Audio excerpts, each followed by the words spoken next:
Epilepsy Awareness Month. Two people who have a deep understanding of that disease are Indy Mom's Blog contributor Kristen Austin and April Kroger, who has founded Breezy's Bunch. Thank you both for being here today. You both have difficult stories, tough to read, but critically important as well. Kristen, let's start with you. You have a family that knows epilepsy very well. Yes, we do. So I am the mother of 3 children with epilepsy. They are 6, 5, and 3.5. My oldest was diagnosed almost exactly 4 years ago. It was 4 years ago this month. And so it's just been a very long journey of 4 years and learning what epilepsy is and how it's different from each person. That's a critically important thing too as well. It seems like if you've never had contact with it, you think of as epilepsy as this thing, but even your kiddos all differ in what they deal with, what they suffer from. Right, so most people think of like tonic-clonic seizures. It's what you typically see on TV, right. Where people like fall or they start shaking, and that's what you kind of see. But there are a variety of different seizure types. So my first child has nocturnal seizures. His seizures are tonic-clonic, but only in the evening, like when he's asleep. My second child has a bunch of seizure types, but one of his is absence seizures, where he just looks like he's daydreaming. And so as a toddler, like you're just like, why is my kid daydreaming and staring off into space all the time? And I didn't recognize it was seizures for like 6 months. And you of all people probably would be predisposed to see stuff like that. So, right. And April, your story, I read it and I was exhausted for you and for your family and for your daughter as well. Yeah, so she was, Aubrey, she was born perfectly healthy, and at 8 months old she started having prolonged seizures. So she would have up to 2 hours long seizures, and she ended up being diagnosed with Dravet syndrome, and that's really a rare catastrophic type of epilepsy. So it's 1 in 20,000 to 1 in 40,000 kiddos and adults also have this disease, and it comes with developmental delays and a whole array of other symptoms. And like your second child, she has a ton of different types of seizures. So she does have the absence. She has focal, which is part of her body will, like her eyes will daze off. And she also has the tonic-clonic ones. And is it too much of a stretch to say it is truly a minute-by-minute thing in your life? Absolutely, yes.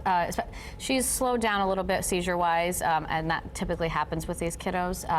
But in the beginning, her first 2 years of life, she was lifelined several times and almost died a couple of times, and she was only, 13, 14 pounds, so. And you've quickly found out the difficulties of the medical bills that have come in as well.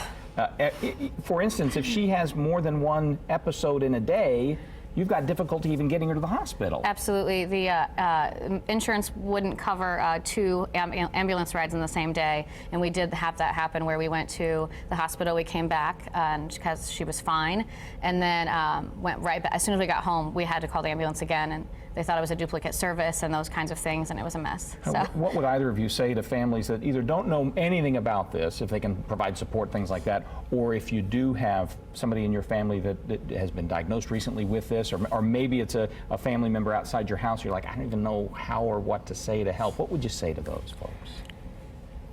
So for me, like epilepsy for the longest time was faceless. Like you don't want to talk about it. There's still like countries that think that it's demonic possession, and so people don't ever talk about it. But don't be afraid to talk about it, especially if you have a family member or friend. Like you're not going to catch it.